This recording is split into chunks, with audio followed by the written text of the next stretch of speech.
বহু প্রতীক্ষিত দুর্গাপুরের থেকে ছত্তিশগড়ের জার্নিটা শুরু হলো আজ 25শে জুলাই। আমরা চললাম ছত্তিশগড়ের দিকে। যদিও একদিনে যাওয়া যায় না, যেতে চেষ্টা করেছি আমরা। একদিনে 15 ঘন্টা চলে গেছি, কিন্তু এখন আর সে তাড়াও নেই, সেই ইচ্ছেও নেই, সেই এনার্জিও নেই। অনেকটা 1 বছর যেহেতু হয়ে গেছে আমরা ছত্তিশগড় ছেড়ে এখানে দুর্গাপুরে শিফট করেছি। ছত্তিশগড়ে আমরা 15 বছর প্রায় ছিলাম, তার আগে মধ্যপ্রদেশে 17 বছর ছিলাম। তো তারপরে আমরা দুর্গাপুর এসে শিফট করেছি, কিন্তু ছত্তিশগড়কে এখনও ভুলতে পারিনি, দুর্গাপুরটাকে এখনও নিজের মনে করতে পারিনি। এটা আরও অনেক চেঞ্জ হয়ে গেছে। আমি জানি না, আমার হাজব্যান্ডের ছোটোবেলাটা এখানে কেটেছে, তাই জন্য ওর বন্ধুবান্ধব সমস্ত এখানেই থাকে, সেই কারণে দুর্গাপুরে ফ্ল্যাটটা নেওয়া। আমরা তপোবন সিটিতে ফ্ল্যাটটা নিয়েছি। তো ফ্ল্যাটটা তো বেশ বড়, আমার 3-3টে ব্যালকনি আছে, তো সেদিক থেকে কোনো অসুবিধে নেই। কিন্তু যেহেতু এতদিন আলাদা বাংলো টাইপের কোয়ার্টারে থেকে এসেছি, বড় বড় উঠোন, দুদিকে দুটো, তো সেখানে গাছপালা প্রচুর, বড় ছোট সব মিলিয়ে লাগানো যেত, একটু ঘোরা যেত একটু। আর ছত্তিশগড়ের আবহাওয়া এত ভালো, ভীষণ ভালো। এখানে যেরকম প্যাচপ্যাচে গরম, সেই গরমে ঘেমে ঘেমে তো আমার অর্ধেক এনার্জি নষ্ট হয়ে যাচ্ছে। ছত্তিশগড়ে এই গরমটা নেই। যেমন এই বৃষ্টির সময়, বর্ষার সময় একটু বৃষ্টি পড়লেই ওখানে একদম ওয়েদারটা ঠান্ডা হয়ে যায়, জলগুলো বরফের মতো ঠান্ডা হয়ে যায়, আর এসি ফেসির দরকারও পড়ে না এই সময়। আর এখানে তো এসি ছাড়া শোয়াই যাচ্ছে না, মানে ঘামটাই শুকোচ্ছে না গা থেকে। তো সেই জন্য ভীষণ এক্সাইটেড। 1 বছর পর আবার সেই ছত্তিশগড় যাচ্ছি। কিছু কাজ আমাদের পেন্ডিং ছিল, তাই চলেছি। একদিনে আমরা যাব না। প্রথম দিন আমরা বেরিয়েছি সকাল 8:30টার সময়। আজকে যাব রাঁচিতে, রাঁচি পর্যন্ত যাব, তারপরে আবার কালকে স্টার্ট করব ওখান থেকে ছত্তিশগড়ের উদ্দেশ্যে। একদিনে রাত্রিরে ড্রাইভ করে না আমার হাজব্যান্ড।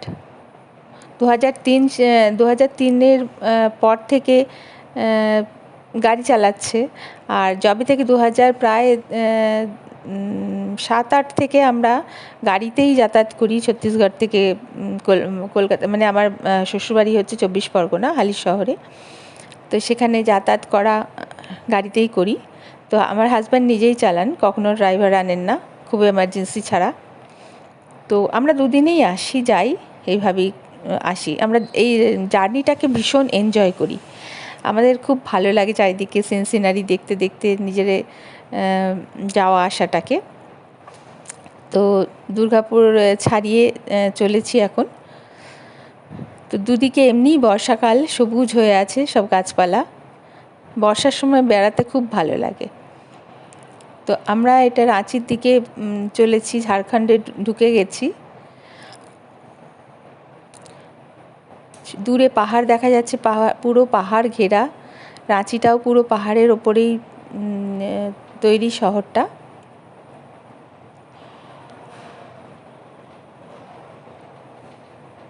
ওখানেও দুদিকে খুব গাছপালা রয়েছে চারিদিকে। রাঁচি শহরের ভেতরটা একটু অন্যরকম, একটু কনজেস্টেড। এইটা আমি ক্লোজ করে নিয়েছি কারণ আমাদের এই বছর ফেব্রুয়ারিতে গাড়ি চেঞ্জ করা হয়েছে। ঠিক সেম এই মডেলটা আমাদের আগে ছিল, প্রায় 10 বছর। হন্ডা অ্যামেজের এই মডেলটাই, এই কালারটাই আমাদের গাড়িটা ছিল।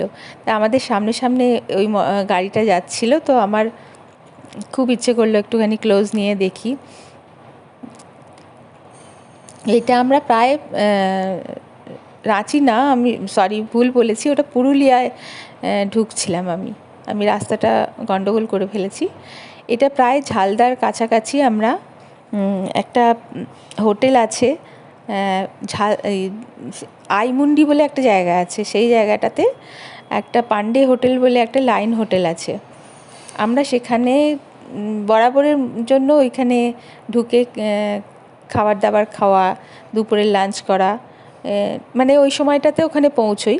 আর যদি ওই সময় আগে পিছিয়ে পৌঁছোই, তা চা খাওয়ার জন্য হলেও সেখানটা দাঁড়াই। একটুখানি দেখেও নেবেন যে হোটেলটা কীরকম। তো সেই রাস্তাতে খাবার দাবার ভীষণ ভালো, গরম গরম রান্না খাবার দেয়। মাঝখানে আমরা রঘুনাথপুরে যেরকম ঘরোয়া খাবার হয় সেরকমই আমরা সেখানে আবার এমনিও গড়গড়ি রিচ খাবারও পাবেন খেয়ে। তারপরে পুরুলিয়ার সৌন্দর্যটাও আমার ভীষণ জলখাবার বাড়ি থেকে সুন্দর সুন্দর গাছ, বড় বড় গাছপালা, তারপরে চারিদিকে আইমন্ডি প্রায় পৌঁছে গেছি। পাহাড়, প্রচুর পাহাড়। এই দেখুন লাইন হোটেলটা চলে এসেছে, ওরা আমাদের পুরো চেনে। আমরা বহুদিন ধরে এই গাড়িটা নেওয়ার পরে আমরা প্রথম এসেছি, যতদিন এই রাস্তায় আসা যাওয়া করছি তারপর আমরা নামার পরে হোটেলে বুঝতে পেরেছি একবার না একবার দাঁড়াই। লেভেল ক্রসিংটা জল হয়ে খানিকটা গিয়ে, যেহেতু একটু গ্রাম্য পরিবেশ, এখানে ওদের কাদা ফাদাগুলো রয়েছে। তা আমরা এখানে মাত্র 1 কাপ করে চা খেলাম, বসলাম একটু, বসে এক কাপ করে চা খেয়ে বেরিয়ে গেলাম। কারণ আলুর পরোটাটা এত ভারী ছিল, আমাদের ভীষণ পেট ভরে গেছিলো আর খাওয়ার ইচ্ছে ছিল না কিছু। আর রাস্তায় খুব একটা বেশি না খাওয়াই ভালো, হালকা ফুলকা খেয়ে আমরা প্রত্যেকবারই তাই করি।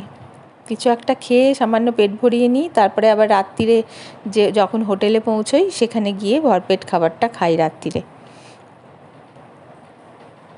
এই দেখুন দূরে একদম খাড়া পাহাড়গুলো দেখা যায়। এই খাড়া খাড়া পাহাড়গুলো দেখলেই বোঝা যায় পুরুলিয়ার পাহাড়গুলোর এরকমই বৈশিষ্ট্য, এরকমই খাড়া মতন কীরকম একটা শেপ হয়, তীক্ষ্ণ মতন ওপরটা হয়।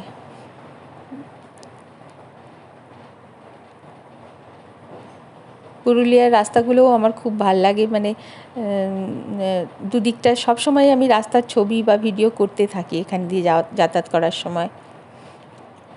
পাহাড় ঘেরা আর ওপরে মেঘ করে আছে, সারাটা রাস্তা মেঘ করেই আছে। বৃষ্টি এখনও শুরু হয়নি কোথাও, এত দূর আমরা চলে এসেছি, কিন্তু মেঘলা ভাবটা একদম রয়েছেই। বর্ষায় যেরকম সারাদিন মেঘলা থাকে, মুখ ভার করা, সেরকমভাবে চলেছি। পাহাড়টা কাছে চলে আসছে, তারা দেখা পাহাড়টার কাছাকাছি আসলে কীরকম একটা ভয় ভয় করে। আমার দেখতেও সুন্দর লাগে দূর থেকে, কিন্তু আবার কাছাকাছি আসলে তখন মনে হয় বাপরে কি বিশাল জিনিসটা। দেখুন কত দূর থেকে দেখা যাচ্ছিল, এতক্ষণে এটা কাছাকাছি মনে হচ্ছে। চারিদিকে সবুজ আর সবুজ। আমার খালি মনে হয় সবুজেরও কত রকম ভেদ আছে, মানে কত রকমের সবুজ এই বর্ষাকালে দেখা যায়। এইবার আমরা ঝাড়খণ্ডে ঢুকছি, পশ্চিমবঙ্গ শেষ হলো এখানটাতে। এই যে গেটটা দেখা গেল ওইটা হচ্ছে বর্ডার। এবার আমরা ঢুকলাম ঝাড়খণ্ড।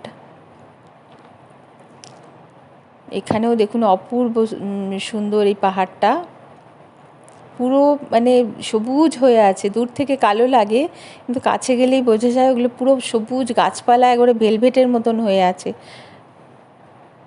আর মেঘ তো করেই আছে। এই বর্ষার সৌন্দর্যটা অসাধারণ লাগে আমার।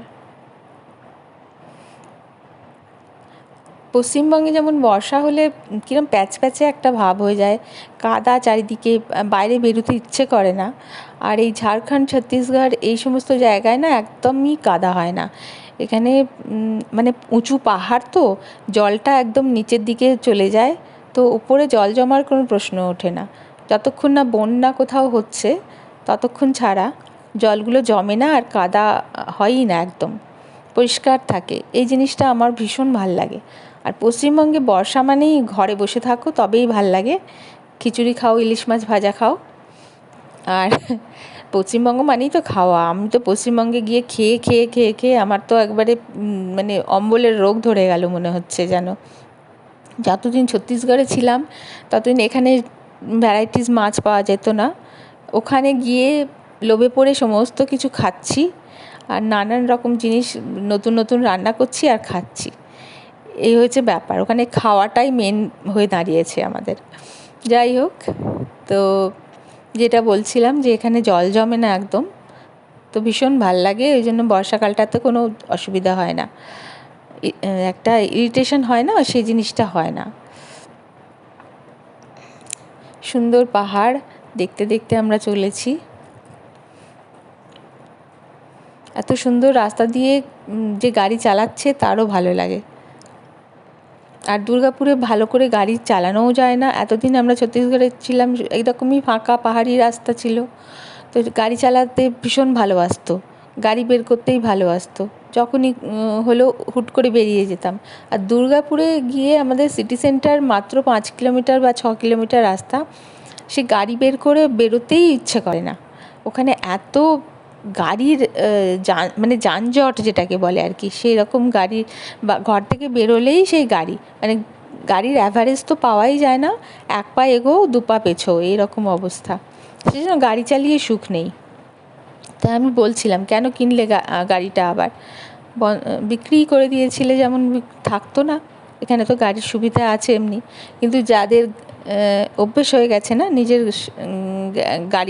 গাড়িতে, তারা গাড়ি ছাড়া থাকতে পারে না। যে কোনো এমার্জেন্সিতে হুট করে কাজে লাগে, এই জিনিসগুলো হয়। তো কেমন লাগছে আপনাদের এই ভিডিওটা, আর এই সিন সিনারিগুলো কেমন লাগছে, আমার গল্প কেমন লাগছে, একটু জানাবেন অবশ্যই। এটা ঝাড়খণ্ডের পাহাড় দেখছি আমরা। পুরুলিয়ার পাহাড়গুলো দেখেছিলেন কীরকম খাড়া খাড়া, কিন্তু এখানকার পাহাড়গুলো আবার অন্যরকম, যেরকম হয় নর্মাল আমরা দেখতে পাই। কত সবুজ দেখুন, মানে চোখ জুড়িয়ে যাচ্ছে, চোখটা ঠান্ডা হয়ে গেল আর কি দেখে। আর এইদিকে তো একটু বৃষ্টি হলেই ঠান্ডা ভাব পড়ে যায়। এসিটা চলছে গাড়ির ভেতরে, তাতেও মনে হচ্ছে ঠান্ডা লাগছে। চারদিকে পাহাড়। তো রাস্তার ভিডিও তো এনজয় করেছি, বেশ বড় হয়ে যাবে মনে হচ্ছে ভিডিওটা। যদিও আমার খুব ভালো লাগছে রাস্তায় যেতে যেতে ভিডিও করতে, ভিডিও তুলতে। জার্নিটা আমি ভীষণ, কিন্তু আপনাদের হয়তো একঘেয়ে লাগছে ব্যাপারটা, এত ভালো লাগছে। ঠিক আছে, মনে হতো বাড়িতে ভিডিওটা দেখার চেষ্টা করবে, রান্না করো, খাও আর ঘুমো।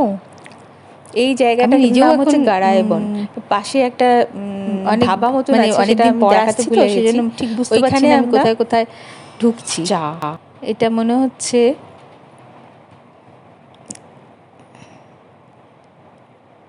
আচ্ছা, এই জায়গাটার নাম হচ্ছে লোদাম। এটা হচ্ছে ঝাড়খণ্ডেরই একটা জায়গা, রাঁচির আগে পড়ে।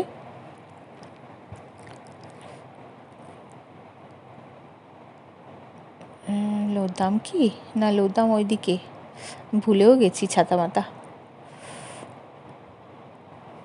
এইটা খেলগাঁও দিকে যাচ্ছি আমরা। এই জায়গাটার নাম হচ্ছে টাটিসিলওয়াই। টাটিসিলওয়াই হয়ে খেলগাঁও যাচ্ছি। খেলগাঁওয়ের পরে আমরা পৌঁছবো লালপুর চক।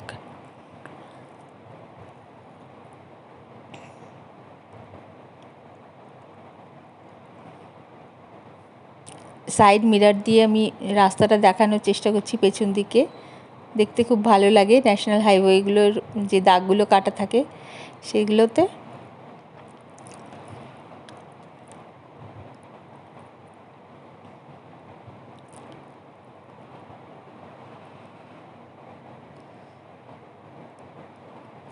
এই মোড়টা থেকে বাঁদিকে বেঁকলাম আমরা, খেলগাঁওয়ের দিকে যাচ্ছি এবার। এই ভিড় শুরু হয়ে গেছে রাঁচির এই দিকটায় ঢুকলেই ভীষণ ভিড় হয়। আর মানে এখানে কোনো সিস্টেমেটিক্যালি কেউ গাড়ি চালায় না, বাইকগুলো এদিক থেকে ওদিক থেকে যেখানে ফাঁক পায় ঢুকিয়ে দেয়। আর প্রচণ্ড অশান্তি হয় এখানে গাড়ি চালাতে। আর কতবার যে আমার গাড়িতে ধাক্কা মেরেছে, রাঁচিতে ঢুকতেই আমার ভয় লাগে। এখন এবার এসেছি নতুন গাড়ি নিয়ে, তাই জন্য আরও বেশি ভয় লাগছে। এই আমাদের হোটেলের কাছাকাছি চলে এসেছি, অগ্রসেন চক থেকে ঘুরছি আমরা। ওই একটাই হোটেলে থাকি, যেখানে প্রত্যেকবার থাকি, অপ্সরা হোটেলে। সেখানকার লোকজনও আমাদের বাড়ির লোকের মতন হয়ে গেছে, সবাইকে আমরাও চিনি, ওরাও আমাদের চেনে। এবার গাড়িটা চিনতে হয়তো একটু অসুবিধা হবে, কিন্তু লোকগুলোকে দেখলে চিনতে পারবে। আমরা গিয়ে দাঁড়িয়ে পড়লেই ওরা ঘরটা রেডি করে দেয় সঙ্গে সঙ্গে। তো চলুন, রাঁচিতে পৌঁছে গেছি, হোটেলে প্রায় পৌঁছে গেছি। তো আজকের মতন ভিডিওটা এখানে শেষ করব।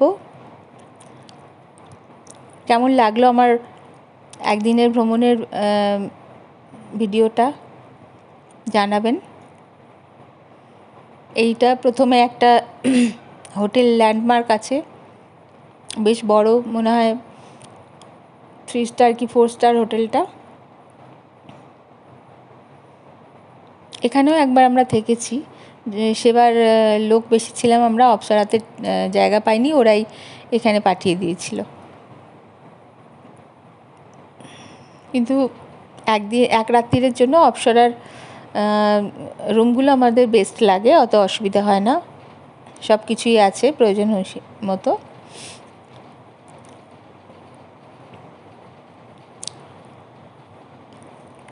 ওই যে বাঁদিকে গেটটা দেখা যাচ্ছে, কিন্তু গাড়ি দাঁড়িয়ে আছে, এখান দিয়ে ঢোকানো যায়নি।